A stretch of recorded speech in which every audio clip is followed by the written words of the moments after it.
வணக்கம். இந்த ஒரு ஆழமான அலசலுக்கு உங்களை ரொம்ப உற்சாகமா வரவேற்கிறேன். சென்னை, கோயம்புத்தூர் மாதிரி பரபரப்பான சிட்டில நைட்டு மாடிக்கு போய் வானத்தை பார்த்தா என்ன தெரியும்? பெரும்பாலும் புகைதான். கரெக்ட். ஒரு நிமிஷம் யோசிச்சு பாருங்க. வெறும் வாகனங்களோட புகையும் அந்த தெருவிளக்குகளோட மஞ்சள் நிறமான செயற்கை வெளிச்சமும் தான் மிஞ்சும். நாம சின்ன வயசுல எண்ணி வியந்த நட்சத்திரங்கள் எல்லாம் இப்போ எங்க போச்சுன்னு நீங்க எப்போதாவது யோசிச்சிருக்கீங்களா? கண்டிப்பா எல்லாரும் ஏதோ ஒரு கட்டத்திலே யோசிச்சிருப்பாங்க. ஆமா. ஆனா உங்களுக்காக ஒரு பிரமிக்க வைக்கும் தகவல் இன்னைக்கு காத்துக்கிட்டு இருக்கு.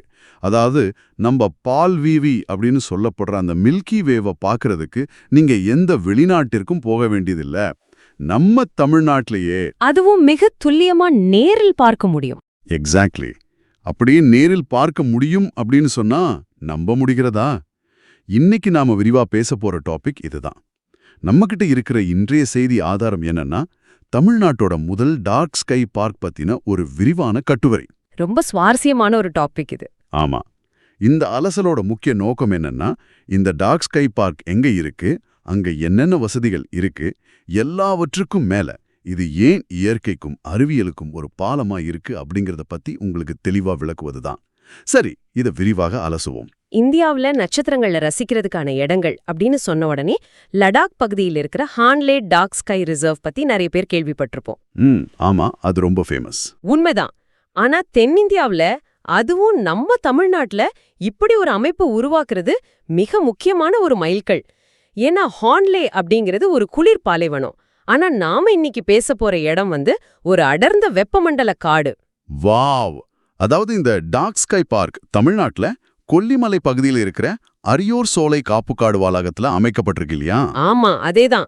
இது வெறும் ஒரு சாதாரண சுற்றுலா தலம் கிடையாது.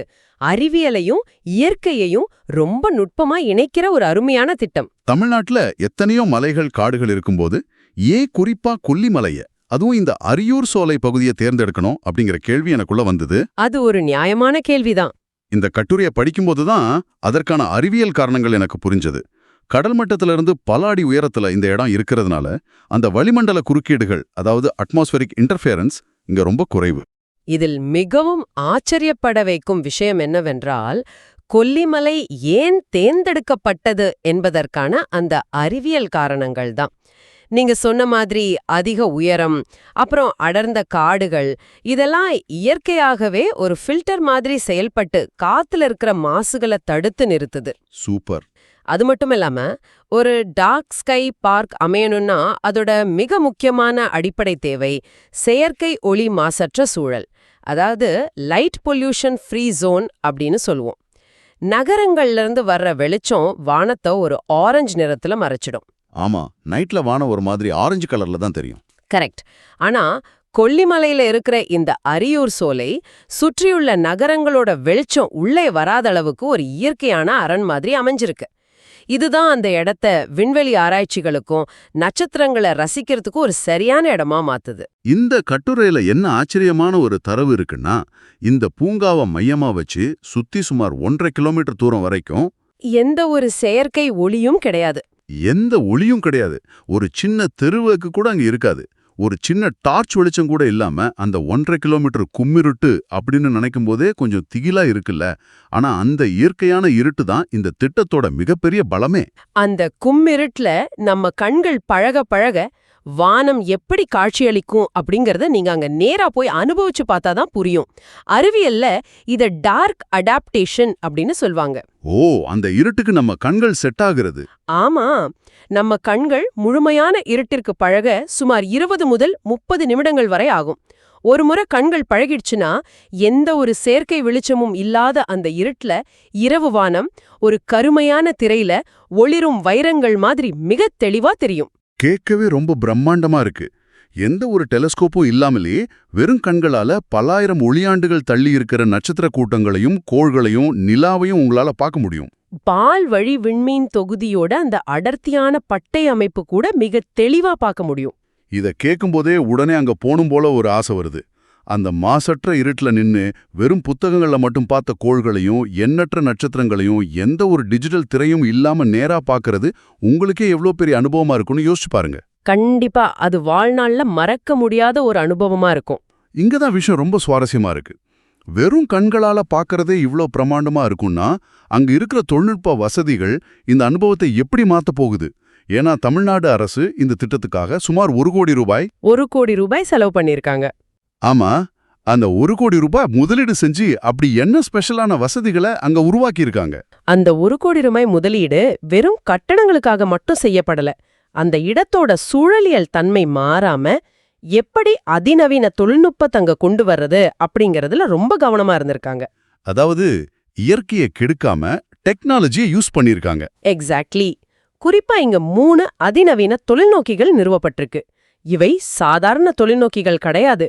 பூமியோட சுழற்சிக்கு ஏற்றவாறு வானத்துல இருக்கிற பொருட்களை தொடர்ந்து கண்காணிக்கக்கூடிய அதிநவீன டிராக்கிங் மவுண்ட் வசதி கொண்ட தொழில்நோக்கிகள். Wow, tracking மவுண்டா? ஆமா, இதன் மூலமா நெபியூலாக்கள், பல மில்லியன் ஒளியாண்டுகள் தள்ளி இருக்கிற ஆண்ட்ரோமேடா மாதிரியான பிற பால்வீதிகள், அப்புறம் சனிக்கிரகத்தோட வளையங்கள், இது எல்லாத்தையும் ரொம்ப துல்லியமா பார்க்க முடியும். இது ரொம்பவே அட்வான்ஸ்டான செட்டப் ஆச்சே. ஆனா அடர்ந்த காட்டுக்குள்ள, அதுவும் கரண்ட் வசதி இல்லாத ஒரு இடத்துல இவ்ளோ பெரிய உபகரணங்களை எப்படி இயக்குறாங்க? அதுதான் இந்த திட்டத்தோட இன்னொரு சிறப்பம்சம். இந்த முழு வளாகமும் 100% சோலார் மின்சார வசதியால தான் இயங்குது. 100% சோலாரா? இது ரொம்ப சூப்பர். ஆமா, இயற்கையை ரசிக்கச் செல்லும் ஒரு இடத்துல இயற்கைக்கு எந்த தீங்கும் விளைவிக்காத சூரிய ஒளியை பயன்படுத்துறது ரொம்பவே அவசியமான ஒரு விஷயம். பகல் நேரத்துல பேட்டரிகள்ல சேமிக்கப்படும் சோலார் மின்சாரம் மூலமா தான் இரவு நேரத்துல இந்த தொலைநோக்கிகளும் மற்ற உபகரணங்களும் செய்யப்படுது. ரொம்ப அருமையான ஒரு ஏற்பாடு. ஆனா எனக்கு இன்னொரு பக்கம் ஒரு கேள்வி வருது. முன்னாடியே நாம பேசின மாதிரி எந்த ஒரு வெளிச்சமும் இல்லாத அந்த 1.5 கிலோமீட்டர் கும்பிருட்டு காட்டுக்குள்ள இரவு நேரத்துல தங்குறது பாதுகாப்பானதா அப்படிங்கிற கேள்விதானே. ஆமா, கண்டிப்பா சுற்றுலா பயணிகளுக்கு இந்த பயம் இருக்கும். இதை அவங்க எப்படி கையாள்றாங்க? பாதுகாப்பு விஷயத்துல வனத்துறை ரொம்பவே கவனமா செயல்பட்டிருக்காங்க. முழுமையான சிசிடிவி கண்காணிப்பு மற்றும் வனக்காவலர்களோட இரவு நேர பாதுகாப்பு வசதிகள் அங்க இருக்கு. இருட்டுல சிசிடிவி எப்படி வேலை செய்யும்? அங்கதான் டெக்னாலஜி வருது. இருட்டா இருந்தாலும் கூட அகச்சிவப்பு, அதாவது இன்ஃப்ராரெட் கேமராக்கள் மூலமா முழு பகுதியும் கண்காணிக்கப்படுது. அப்புறம் சுற்றுலா பயணிகள் தங்களுடைய சொந்த வாகனங்கள்ல நேரடியாக காட்டுக்குள்ள போக முடியாது. ஓ, நாமே வண்டி ஓட்டிட்டு போக முடியாதா? முடியாது. வனத்துறை மூலமாகவே பாதுகாப்பான போக்குவரத்து வசதிகள் ஏற்பாடு செய்யப்பட்டிருக்கு. இதனால எந்தவித அச்சமும் இல்லாம நீங்க உங்க முழு கவனத்தையும் வானத்தின் மீது மட்டுமே வைக்கலாம். இன்னொரு விஷயம், இது வெறும் இரவுக்கானது மட்டும் அல்ல. பகல் நேரத்துல எதுவும் ஈவெண்ட்ஸ் இருக்கா? ஆமா, பகல் நேரத்துல மாணவர்கள், ஆராய்ச்சியாளர்கள் மற்றும் பொதுமக்களுக்கு வானியல் விழிப்புணர்வு நிகழ்ச்சிகள் அங்க நடத்தப்படுது. ரொம்ப நல்ல விஷயம். சரி, இந்த இடம் வருஷம் முழுவதும் திறந்திருக்குமா? எப்போ வேணாலும் நாம பிளான் பண்ணி போகலாமா? அங்கதான் நாம கொஞ்சம் கவனமா திட்டமிடணும். இந்த விண்வெளி பூங்கா ஆண்டின் அனைத்து நாட்களிலும் செயல்படாது. குறிப்பா ஜனவரி 15ஆம் தேதி முதல் ஜூன் 15ஆம் தேதி வரை மட்டுமே இது செயல்படும். ஆமா, ஜூன் மாசத்துக்கு மேல தென்மேற்கு பருவமழை தொடங்கிடும். மழைக்காலங்கள்ல வானம் மேகமூட்டத்தோட இருக்கும். அப்படிங்கறதால நட்சத்திரங்களை பார்க்க முடியாது. அதனாலதான் அந்த குறிப்பிட்ட மாதங்கள்ல இத மூடி வைக்கிறாங்க. சரி, இந்த ஜனவரி டு ஜூன் காலகட்டத்துல குறிப்பா எந்த நாட்கள்ல போனா நமக்கு மிக சிறந்த அனுபவம் கிடைக்கும்? சந்தேகமே இல்லாம அமாவாசை நாட்கள் தான் மிகச்சிறந்த தேர்வு. அமாவாசை நாட்கள்ல நிலவோட வெளிச்சம் வானத்துல இருக்காது. அதனால இயற்கையான இருட்டு அதோட முழுமையில இருக்கும். கரெக்ட். அந்த நாட்கள்ல நட்சத்திரங்களும் பால்வீதியும் தங்களோட உச்சபட்ச பிரகாசத்தோடு காட்சியளிக்கும். இதற்காகவே அமாவாசை நாட்கள்ல பிரத்யேகமான விண்மீன் முகாம்கள் வனத்துறை சார்பா நடத்தப்படுது. இந்த ஸ்டார் கேசிங் முகாம்கள்ல தங்குறதுக்கு என்ன வசதிகள் செஞ்சிருக்காங்க? இரவு முழுதும் முழிச்சிருந்து வானத்தை ரசிக்கணும்னா தங்குற இடம் ரொம்ப முக்கியம் இல்லையா? கண்டிப்பா. கொல்லிமலையோட மிக முக்கிய அடையாளமான ஆகாய கங்கை அருவி உங்களுக்கு தெரிஞ்சிருக்கும். அந்த அருவியின் அருகிலேயே சுற்றுச்சூழலுக்கு உகந்த முறையில எக்கோ ஹட்ஸ் அப்படின்னு சொல்லப்படுற தங்கும் விடுதிகளை கட்டியிருக்காங்க. சூப்பர். அப்போ பகல்ல அருவி, நைட்ல நட்சத்திரம். ஆமா, பகல் நேரத்துல அருவியில குளிச்சுட்டு காட்டின் அழக ரசிச்சுட்டு இரவு நேரத்துல விண்வெளி முகாம்களுக்கு போகலாம். வனத்துறை மூலமா போக்குவரத்து வசதிகளும் இருக்கு. ஒரு நாள் மட்டும் சென்று வரும் சுற்றுலா பயணிகளா இருந்தாலும் சரி, அல்லது முழு இரவு தங்கும் திட்டங்களை விரும்புறவங்களா இருந்தாலும் சரி, அவங்களுக்கு ஏத்த மாதிரி பேக்கேஜஸ் அங்க இருக்கு. சரி, இதெல்லாம் கேட்க ரொம்பவே சுவாரஸ்யமா இருக்கு. இதற்கெல்லாம் என்ன அர்த்தம்? நீங்கள் ஏன் இங்கு செல்ல வேண்டும்? எத்தனையோ சுற்றுலா தலங்கள் இருக்கும்போது குறிப்பா ஏன் இந்த டார்க் ஸ்கை பார்க்குக்கு நீங்க போகணும்? இத ஒரு பரந்த கண்ணோட்டத்துல பார்த்தோம்னா இன்னைக்கு நகரங்கள்ல அதிகரிக்கும் ஒளி மாசு என்ற பிரச்சனை எவ்வளவு தீவிரமானதுன்னு புரியும். இரவாகவே இருக்க விடாம செயற்கை விளக்குகள் ஆக்கிரமிச்சிருக்கு. ஆமா, முந்தைய தலைமுறையினர் ரசிச்ச நட்சத்திரங்களை இன்றைய குழந்தைகள் சிட்டில ரசிக்க முடிவதில்லை. அது ஒரு மிகப்பெரிய சமூக பின்னடைவு. அந்த இழப்பை ஈடு செய்யத்தான் இது போன்ற இடங்கள் நமக்கு தேவைப்படுது. குடும்பத்தோட நேரம் செலவிடவும் குழந்தைகளோட அறிவியல் ஞானத்தை வளர்க்கவும் இது ஒரு சிறந்த வாய்ப்பாக அமைகிறது.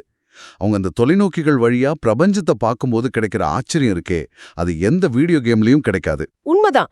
அது மட்டும் இல்லாம விண்வெளியின் அழகை படம் பிடிக்கும் ஆஸ்ட்ரோ போட்டோகிராஃபர்களுக்கு இது ஒரு ஸ்வர்க்கம் போன்றது.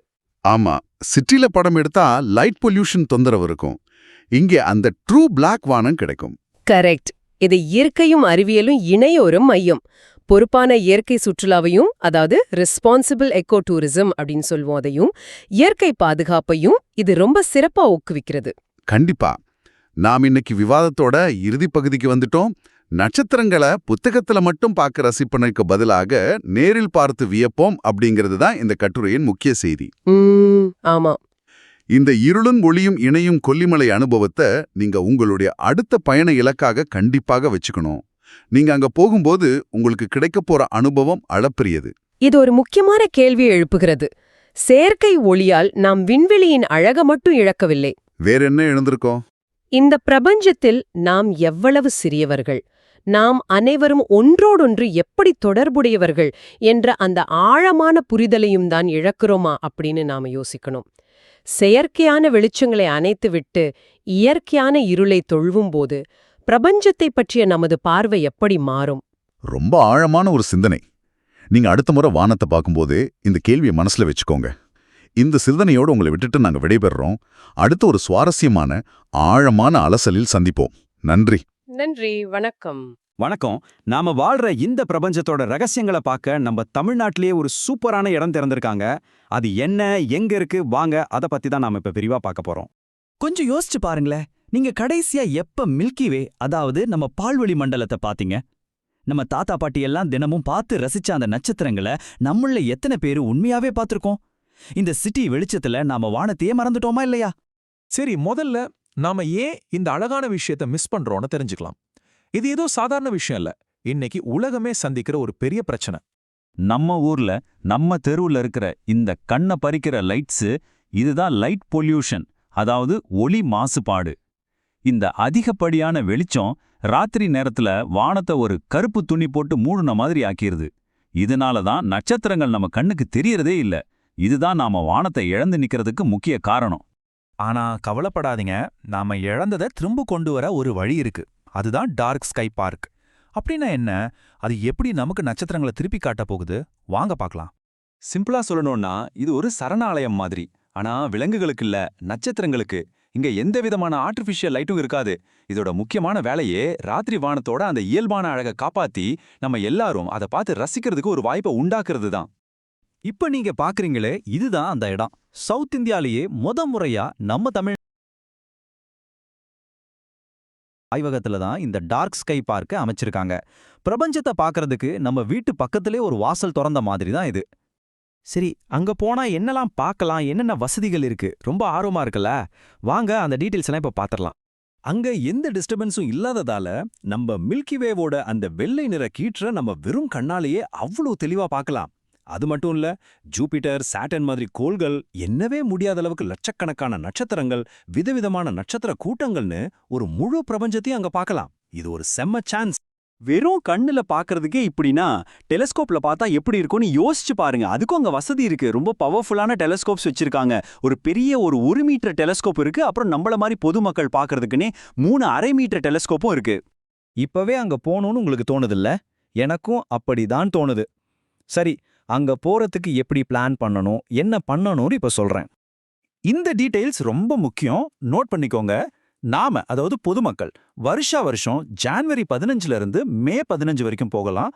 அதுவும் ஸ்டூடெண்ட்ஸ், ரிசர்ச்சர்ஸ் இவங்களுக்கெல்லாம் அமாவாசை ராத்திரியில ஸ்பெஷல் பெர்மிஷன் தராங்க. ஒவ்வொரு விசிட்டும் சாயங்கால நேரத்துல 2 மணி நேரம் நடக்கும். இது வெறும் ஸ்டார்ஸ் பார்க்கறதுக்கு மட்டும்தானான்னு கேட்டா இல்லவே இல்ல. இதை விட ஒரு பெரிய ஆழமான காரணம் இந்த டார்க் ஸ்கை பார்க்குக்கு பின்னாடி இருக்கு. அது என்னன்னு பார்க்கலாமா? 2 முக்கியமான விஷயங்களுக்காக இத பண்றாங்க. ஒன்னு, இந்த லைட் பொல்யூஷன்ல இருந்து நம்மளோட இயற்கையான வானத்தை பாதுகாக்கிறது. 2வது, அடுத்த தலைமுறை பசங்களுக்கு சயின்ஸ் மேலயும் வானியல் மேலயும் ஒரு இன்ட்ரெஸ்ட உருவாக்குறது. உண்மைய சொல்லணும்னா இந்த பிரபஞ்சம் எவ்ளோ பெருசு, அதுல நாம எவ்வளவு சின்னவங்க அப்படிங்கறத நாம புரிஞ்சுக்கிறதுக்கு இது ஒரு பெரிய வாய்ப்பு இல்லையா?